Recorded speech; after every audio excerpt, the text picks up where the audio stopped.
Hello, A4 മീഡിയയിലേക്ക് ഏവർക്കും സ്വാഗതം. ചിരിപ്പിക്കാത്ത ജീവിതാനുഭവങ്ങളുമായി മല്ലടിച്ച് ലോകത്തെ മുഴുവൻ ചിരിപ്പിച്ച മഹാനടനായി വളർന്ന ചാർലി ചാപ്ലിൻ്റെ ജീവിതകഥയാണ് ഇന്നത്തെ വീഡിയോ.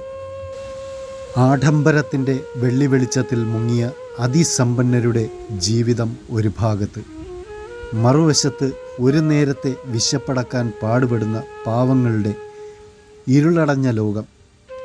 ഇരുളും വെളിച്ചവും ഇടകലർന്ന ആ ജീവിത സാഹചര്യങ്ങളാണ് ബ്ലാക്ക് ആൻഡ് വൈറ്റ് സിനിമയിലെ ഇതിഹാസ താരമായി ചാർലി ചാപ്ലിൻ്റെ ജനനം. 19-ാം നൂറ്റാണ്ടിൻ്റെ അവസാന കാലം. സൂര്യൻ അസ്തമിക്കാത്ത സാമ്രാജ്യമായ ഇംഗ്ലണ്ട് ജ്വലിച്ചു നിൽക്കുകയാണ്. ലോകമെങ്ങും കോളനികൾ പോരാത്തതിന് വ്യവസായ വിപ്ലവങ്ങളിലൂടെ നേടിയ കണക്കറ്റ സമ്പത്ത്. എന്നാൽ ലണ്ടനിലെ തെരുവുകളിൽ ദാരിദ്ര്യം ഭീകരമായിരുന്നു. കൊടും തണുപ്പിൽ ആവശ്യത്തിന് വസ്ത്രങ്ങളും പാദരക്ഷകളും ഇല്ലാത്ത ആളുകൾ, അന്ധയാചകർ, സൗജന്യ ഭക്ഷണശാലയ്ക്ക് മുന്നിൽ മണിക്കൂറുകളോളം കാത്തു നിൽക്കുന്ന കുഞ്ഞുങ്ങൾ. 1889 ഏപ്രിൽ 16 ചാർലി ചാപ്ലിൻ ജനിച്ചു. യഥാർത്ഥ പേര് ചാൾസ് സ്പെൻസർ ചാപ്ലിൻ. കലയും കഷ്ടപ്പാടും പാരമ്പര്യമായി കിട്ടിയ കുട്ടി.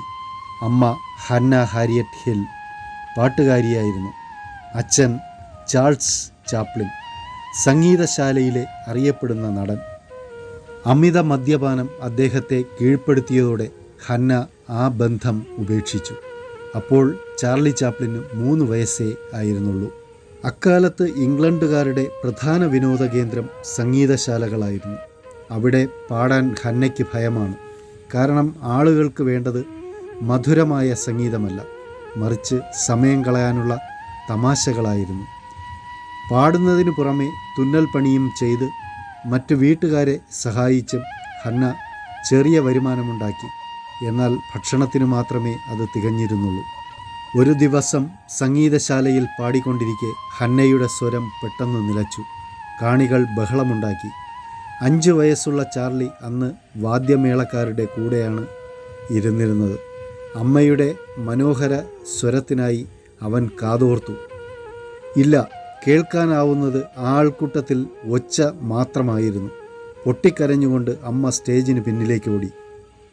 ആൾക്കൂട്ടത്തെ അടക്കി നിർത്താൻ എന്തെങ്കിലും ചെയ്തേ പറ്റൂ. അമ്മയുടെ അടുത്ത് വിഷമിച്ചു നിന്ന ചാർലിയെ മാനേജർ സ്റ്റേജിലേക്ക് തള്ളിവിട്ടു. ഒരു നിമിഷം പകച്ചുപോയ അവൻ തനിക്കറിയാവുന്ന വിദ്യകൾ കാണിച്ചു തുടങ്ങി. ആക്രോശിച്ചു കൊണ്ടിരുന്ന ജനം പെട്ടെന്ന് പൊട്ടിച്ചിരിച്ചുപോയി.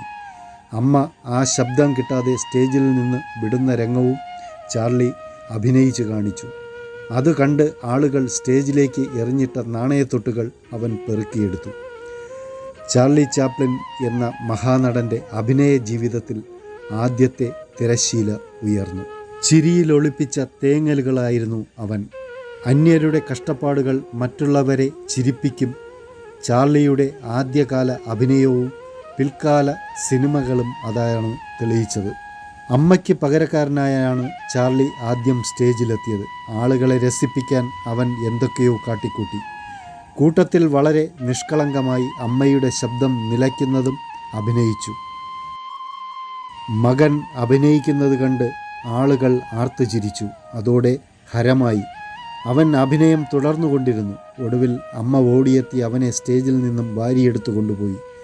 അപ്പോഴും ആളുകൾക്ക് ചിരിയടക്കാനായില്ല.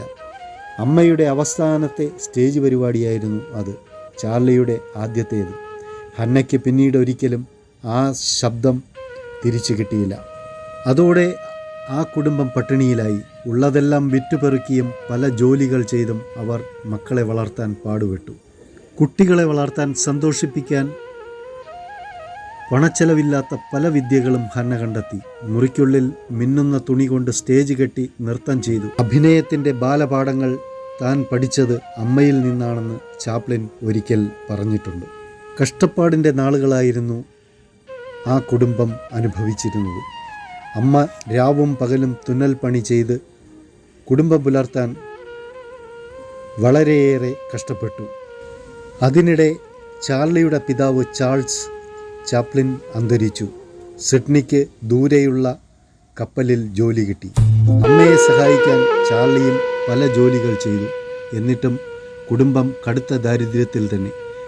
സഹോദരനായ സിഡ്നി ജോലിയെടുക്കുന്ന കപ്പൽ ആഫ്രിക്കയിലേക്ക് പോയ ശേഷം യാതൊരു വിവരവും ലഭിക്കാതിരുന്നത് ഹന്നയെ അസ്വസ്ഥമാക്കി. ക്ഷീണവും സങ്കടവും കാരണം തുന്നൽപ്പണി മുടങ്ങി. ഒപ്പം അമ്മയുടെ മാനസിക നിലയും തകരാറിലായി. അപ്പോൾ ചാർലിക്ക് 14 വയസ്സ്.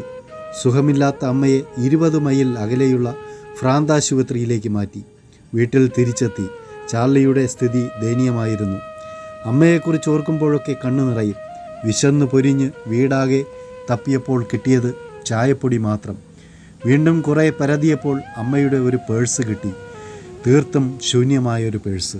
ഒരാഴ്ച കഴിഞ്ഞപ്പോൾ സഹോദരൻ സിഡ്നി നാട്ടിലെത്തി. ചാർലിക്കുണ്ടായ ആശ്വാസത്തിന് അതിരില്ലായിരുന്നു. രണ്ടുപേരും അമ്മയെ കാണാൻ ആശുപത്രിയിലേക്ക് തിരിച്ചു. ഹന്ന അസുഖം ഭേദമായിരുന്നില്ല.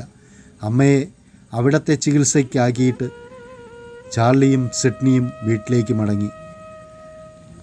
കൂട്ടിനുണ്ടായിരുന്നത് കുറേ ഓർമ്മകളും പ്രതീക്ഷകളും മാത്രം.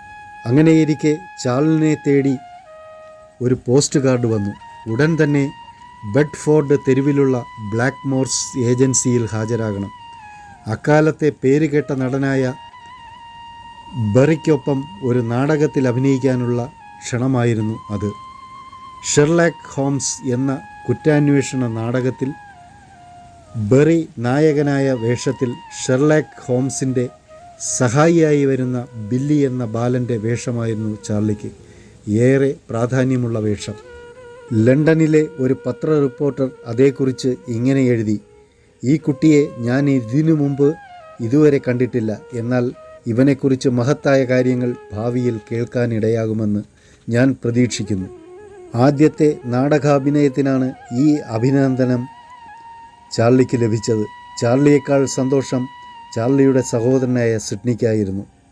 സിഡ്നി ആ പത്രത്തിൻ്റെ 6 കോപ്പികൾ വാങ്ങി സൂക്ഷിച്ചു. തൻ്റെ ജീവിതത്തിലെ അഭിനയത്തിൻ്റെ യഥാർത്ഥ തുടക്കം ഷെർലാക്ക് ഹോംസിലെ ബില്ലി എന്ന കഥാപാത്രമാണെന്ന് ആത്മകഥയിൽ ചാർലി ചാപ്ലിൻ പറയുന്നു. തീവ്രമായി ആഗ്രഹിച്ചാൽ എന്ത് കാര്യവും സഫലമാകും എന്ന് പറയാറുണ്ട്. ചാർലിയുടെ കാര്യത്തിൽ അത് അക്ഷരം പ്രതി ശരിയായിരുന്നു. നല്ലൊരു നടനാവുക എന്നതായിരുന്നു ചാർലിയുടെ ഏറ്റവും വലിയ ആഗ്രഹം. അഭിനയത്തെ വെറുമൊരു ജോലിയായല്ല, തൻ്റെ എല്ലാമെല്ലാമായ ജീവിതം തന്നെയായി ചാർലി കണ്ടു. ഷെർലാക്ക് ഹോംസ് നാടക കമ്പനി പിരിച്ചുവിട്ടപ്പോഴും കൂടുതൽ അവസരങ്ങൾക്കായി അവൻ ആഗ്രഹിച്ചു കൊണ്ടിരുന്നു.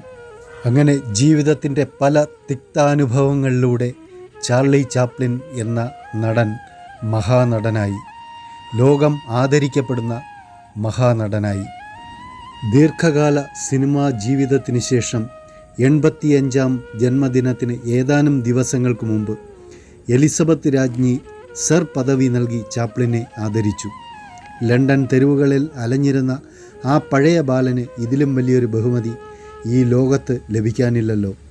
കഠിനമായ അധ്വാനത്തിൻ്റെയും അവിശ്വസനീയമായ വിജയങ്ങളുടെയും കഥയാണ് ചാപ്ലിൻ്റേത്. ഒരുപാട് കഷ്ടപ്പാടുകളിലൂടെയും ദുരന്തങ്ങളിലൂടെയുമാണ് അദ്ദേഹം അംഗീകാരങ്ങളുടെ സുവർണ കാലഘട്ടത്തിലേക്ക് പ്രവേശിച്ചത്. അവസാന കാലത്തും പല പുതിയ സിനിമകളുടെ പദ്ധതികളും ചാപ്ലിൻ്റെ മനസ്സിലുണ്ടായിരുന്നു. 1977 ഡിസംബർ വന്നെത്തി. ക്രിസ്മസ് തലേന്ന് ചാർലിൻ്റെ വീട്ടിൽ കുട്ടികളും പേരക്കുട്ടികളും നിറഞ്ഞു. അവരുടെ കളിയും ചിരിയും തൻ്റെ മുറിയിലിരുന്ന് ചാപ്ലിൻ ആസ്വദിച്ചു. ക്രിസ്മസ് ദിവസം രാവിലെ ചാപ്ലിന് ക്രിസ്മസ് ആശംസകൾ നേരാനെത്തിയ കുടുംബാംഗങ്ങൾ കണ്ടത് അദ്ദേഹത്തിൻ്റെ മരവിച്ച മൃതശരീരമാണ്. മരിക്കുമ്പോൾ 88 വയസ്സായിരുന്നു അദ്ദേഹത്തിന്. അങ്ങനെ ചിരിയുടെ എണ്ണമറ്റ കഥകൾ ബാക്കിയാക്കി ആ മഹാനടൻ അരങ്ങൊഴിഞ്ഞു. ഇത്തരം വിജ്ഞാനപ്രദമായ വീഡിയോകൾ കാണുന്നതിലേക്ക് വേണ്ടി ഈ ചാനൽ ലൈക്ക് ചെയ്യുക, ഷെയർ ചെയ്യുക, സബ്സ്ക്രൈബ് ചെയ്യുക. നന്ദി, നമസ്കാരം.